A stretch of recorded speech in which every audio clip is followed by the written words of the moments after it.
So I wanted to do a quick rundown review of the Craft Keyboard that I got yesterday. I posted in the group.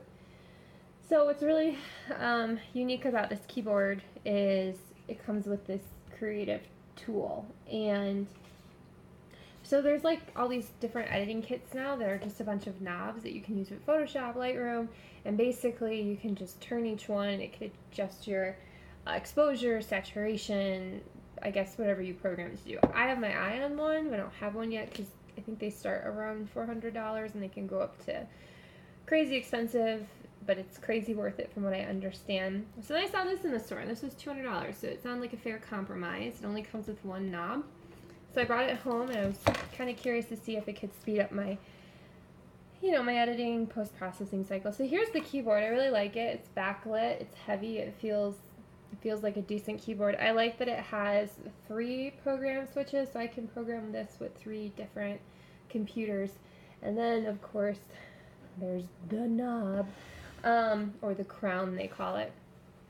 So I'll try and show you here on the computer, but basically what you can do is you can press it, you can turn it, and you can turn and press it, and you can customize this. What's really cool about this tool is that it comes preloaded to work with Photoshop and some different programs. So right here is, you can see the settings. Hopefully you can see that. So I can pick what applications I want to program with it. So Photoshop is actually one of them. However, Lightroom's not, and I use Lightroom, so this is going to be primarily Lightroom. So you can go into Photoshop and customize what you want this to do. But I went into basically all applications, and I have mine customized. So the turn key is up or down for the plus or minus sign, so I can quickly use that to adjust exposure or whatever I click on. I have the press key to be, it's a custom keystroke again, Control-Shift-V for paste. And then the volume, press and turn, I haven't really messed with that yet. But basically what we can do is, if I'm working on an image, like normal in Lightroom, I can basically copy whatever settings I want. Now when I'm on my picture, all I have to do is press the crown, since I have that set to paste. Whoops, let me make sure I'm on there. And that's going to paste my settings. And then if I want to come over here and do some additional editing, I can use my regular keyboard shortcuts to switch to what I want to edit. But then I can come right here. So I'm using these 2 to switch between which ones to use.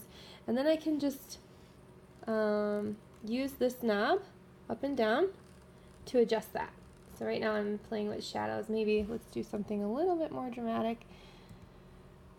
So I'm on my exposure, and all I'm going to do is turn this, and you're going to see that affect my exposure, and I can just barely tap it and do it just a little bit at a time, or I can crank it and do a little bit more at a time. So I don't know, I think it's really neat. Like, I'll do one more. That's my exposure. So I'm going to paste my settings. So my settings are pasted, but that one's still a little bit dark. So now I'm just going to play with my exposure a little bit, adjust my contrast a little bit,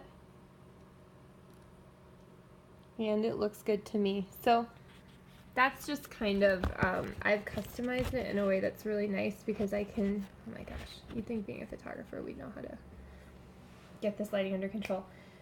So that's how I've been using it. I like it. I think it speeds up my process a little bit more. If anything, maybe it's the same amount of time, but it's giving me something more exciting to do than just sit here and get a hand cramp with the mouse. But anyways, I like it. I think it's definitely interesting. I like the way that the technology is going, and I feel like it's only going to get better and better and better and better. So thanks.